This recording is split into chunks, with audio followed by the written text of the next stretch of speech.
Hi అండి. నమస్తే అందరికీ. రేషన్ కార్డ్ వినియోగదారులకు కొత్త అలర్ట్ వచ్చిందండి. భారతదేశంలో పేద మరియు మధ్యతరగతి కుటుంబాలకు ఆహార భద్రత కల్పించడంలో రేషన్ కార్డ్ ప్రధాన పాత్ర పోషిస్తుందండి.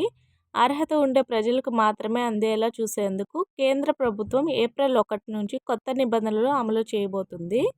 ఈ నియమాలు రేషన్ కార్డు ద్వారా బియ్యం, సరుకులు తీసుకునే ప్రతి కుటుంబానికి వర్తిస్తాయి. అందుకే ఈ వీడియోను స్కిప్ చేయకుండా పూర్తిగా చూడండి. మీ రేషన్ నిలిపివేయకుండా ఉండాలంటే ఈకేవైసీ తప్పనిసరిగా చేయించాలి. మీ దగ్గరలో ఉన్న రేషన్ షాప్లో బయోమెట్రిక్ ద్వారా ఈకేవైసీ చేయించండి. రేషన్ కార్డులో ఉన్న ప్రతి ఒక్కరూ ఈకేవైసీ పూర్తి చేయాలండి. ఒక్కరు చేయకపోయినా రేషన్ నిలిచిపోయే అవకాశం ఉందండి. కాబట్టి ఏప్రిల్ 1 లోపు ఈకేవైసీ చేయించుకోండి. కొత్త రేషన్ కార్డు కోసం దరఖాస్తు చేసుకునే వారికి ఆదాయ పరిమితిలో మార్పులు చేశారండి. కొన్ని రాష్ట్రాల్లో ఆదాయ పరిమితి పెంచారు. ఇక నుంచి అర్హులకు మాత్రమే కార్డు ఇస్తారు. మహిళలకు అధిక ప్రాధాన్యత ఇస్తారు.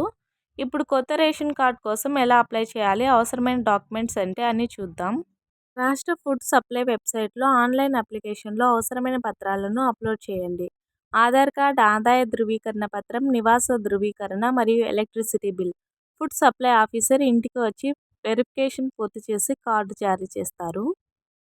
కొన్ని రాష్ట్రాల్లో ప్రతి నెల క్యూలో నిలబడాల్సిన అవసరం లేకుండా కేంద్ర ప్రభుత్వం ఒకేసారి 3 నెలల రేషన్ తీసుకునే అవకాశం కల్పించిందండి. ఏపీలో కూడా 3 నెలల రేషన్ ఒకేసారి అందివ్వబోతున్నారు. కొత్త నిబంధనల ప్రకారం కుటుంబంలో ఎవరైనా ఇన్కమ్ ట్యాక్స్ చెల్లిస్తే కార్డు రద్దు అవుతుందండి. 4 చక్రాల వాహనం ఉన్న 3 నెలల పాటు రేషన్ తీసుకోకపోతే కూడా కార్డు రద్దు అవుతుంది.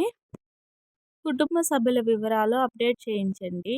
మరణించిన వ్యక్తుల పేర్లు తొలగించండి. వివాహమైన మహిళల పేర్లు యాడ్ చేయించండి. అప్డేట్ చేయకపోయినా కార్డు రద్దు అయ్యే అవకాశం ఉందండి. మీరు తప్పకుండా ఈకేవైసీ చేయించుకోండి. ఈ వీడియో మీకు ఉపయోగపడితే లైక్ చేయండి.